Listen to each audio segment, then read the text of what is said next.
Welcome to life சமையல். அனைவருக்கும் வணக்கம் ஃப்ரெண்ட்ஸ். இன்னைக்கு நம்ம ஒரு சைட் டிஷ் ரெசிபி தான் பார்க்க போகிறோம். அது வந்து இட்லி, தோசைக்கு, சப்பாத்திக்கு எல்லாத்துக்குமே சூப்பராக இருக்கும். முக்கியமாக ஆப்பத்துக்கு சூப்பரான செம்மையான சைட் டிஷ்ஷாக இருக்கும்.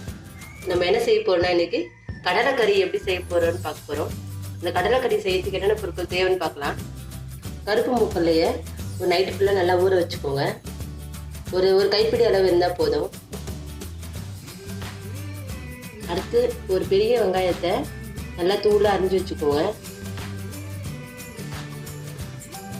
அடுத்து ஒரு தக்காளியை நல்லா தூளாக அரிஞ்சு வச்சுக்கோங்க.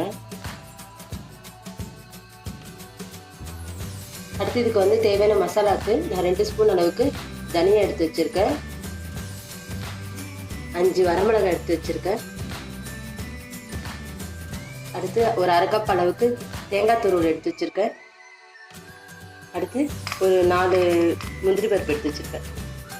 இப்போ மூக்கடலையை ஒரு குக்கரில் 4 விசில் போட்டு எடுத்து வச்சுக்கலாம்.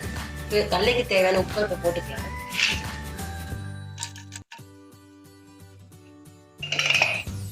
நாலு விசில் எடுத்து வச்சுக்கலாம். இப்போ நம்ம கடலை நல்லா ரெடி ஆயிடுச்சு. 4 விசில் வந்து நல்லா வெந்துடுச்சு. இந்த மாதிரி வெந்திருக்கணும். இப்போ இந்த கடலையை வந்து நம்ம கொஞ்சம் நசுக்கி விட்டுக்கலாம். ஒரு பாதி கடலைக்கு மேலே நம்ம என்ன பண்ணிக்கலாம்னா கொஞ்சம் நசுக்கி விட்டுக்கலாம். அப்போ தான் நம்ம கடலைக்கறிக்கு நல்லாயிருக்கும். முழுசாக சாப்பிட்றத விட ஒன்று கொஞ்சமாக சாப்பிடும்போது டேஸ்ட்டாக இருக்கும். குக்கர்லேயே கொஞ்சம் நசுக்கி விட்டுக்கோங்க. அடுத்து ஒரு வானலியில் மிளகாய் போட்டு வச்சுப்போம். முதல்ல மிளகாவை தனியாக வறுத்து எடுத்துக்கலாம். அதுக்கப்புறம் ஒன்று ஒன்றா தனித்தனியாக வறுத்து எடுத்து வச்சுக்கலாம்.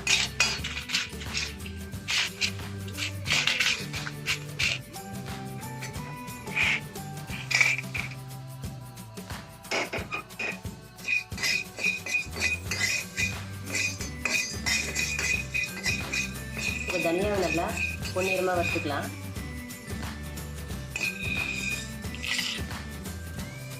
அடுத்து நம்ம எடுத்து வச்சிருக்கிற முந்திரி லைட்டாக வறுத்துக்கலாம்.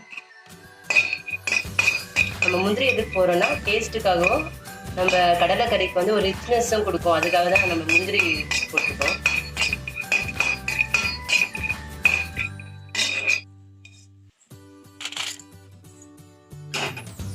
அடுத்து நம்ம எடுத்து வச்சிருக்க தேங்காவை வறுத்துக்கலாம்.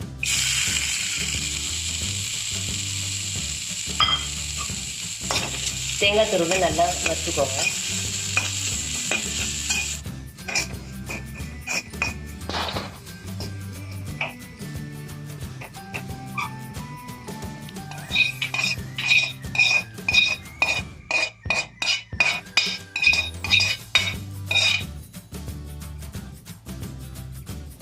இது நல்லா ஆறினோடனே மிக்சியில் அரைச்சிக்கலாம். தனியா, மிளகா, தேங்காய் துருவல், முந்திரி பருப்பு இது 4த்தையும் ஆறினோடனே நல்லா நைஸாக இந்த மாதிரி மசாலா அரைச்சி வச்சுக்கோங்க. குக்கரில் 2 ஸ்பூன் அளவுக்கு எண்ணெய் ஊற்றிப்போம்.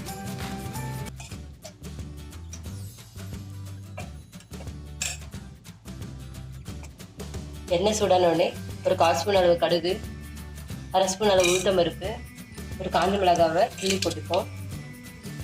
அடுத்து நம்ம தூளை அரிஞ்சு வச்சுட்டு வெங்காயத்தை போட்டுக்கலாம். வெங்காயத்தையும் கருவேப்பிலையும் சேர்த்துக்கோங்க.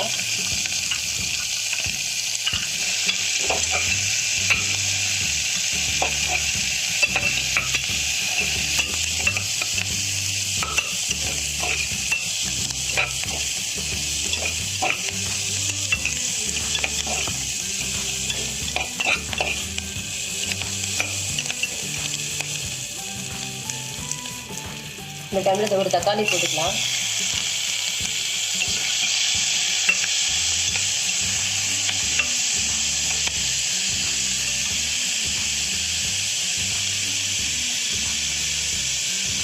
கால் ஸ்பூன் அளவுக்கு மஞ்சள் தூள் போட்டுப்போம்.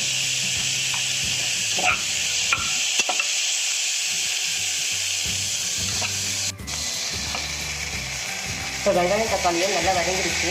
இந்த டைமில் நம்ம அரைச்சி வச்சுருக்கிற மசாலாவை இதில் சேர்த்துக்கலாம்.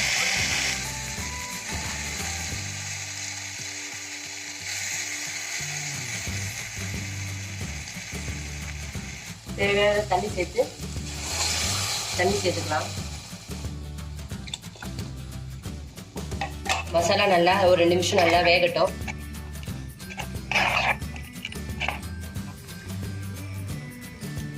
நம்ம மசாலா 2 நிமிஷம் நல்லா கொதிச்சிருச்சு. இந்த டைம்ல நம்ம வேக வச்சிருந்த பருப்பு முக்களை இதுக்குள்ள சேர்த்துக்கலாம். இதுக்கு தேவையான அளவு உப்பு சேர்த்துக்கலாம். எப்பவுமே கல்லையில் உப்பு போட்டுருக்கோம், அதனால இந்த டிஷ்ஷுக்கு தேவையான அளவு உப்பு போட்டுக்கிறேன்.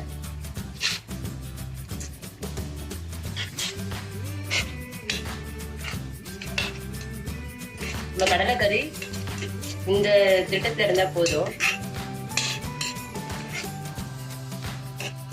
இது நல்லா ஒரு 2 நிமிஷம் நல்லா கொதிக்கட்டும். லாஸ்ட்டாக கொத்தமல்லி போட்டுக்கலாம்.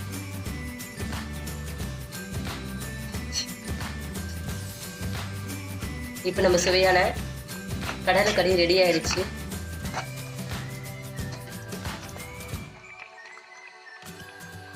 இப்போ நம்ம சுவையான கடலைக்கறி ரெடி ஆயிடுச்சு.